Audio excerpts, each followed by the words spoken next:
ବେଦବାଣୀ ସତ୍ୟବାଣୀ ପରମାତ୍ମା ମହାଦାତା ଅଟନ୍ତି। ତାଙ୍କ ଭଣ୍ଡାର ଅସରନ୍ତି। ତାଙ୍କର ଦାନ ଯଜ୍ଞ ନିରନ୍ତର ଭାବରେ ନିର୍ବାଧ ଗତିରେ ସୃଷ୍ଟି ଆରମ୍ଭରୁ ଚାଲି ଆସୁଛି।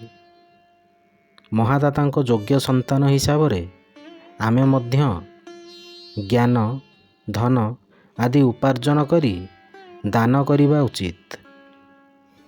ଏ ଦିଗରେ ବେଦମନ୍ତ୍ର କହନ୍ତି, ଓମ୍ ଦାତା ରାଧାଂସି ଶୁମ୍ଭତି, ଅର୍ଥାତ୍ ଦାନୀ ବ୍ୟକ୍ତି ଧନର ଶୋଭାବର୍ଦ୍ଧନ କରେ। ବାସ୍ତବରେ ଦାନରେ ହିଁ ଧନ ଓ ଜ୍ଞାନର ଶୋଭା ବୃଦ୍ଧି ପାଇଥାଏ।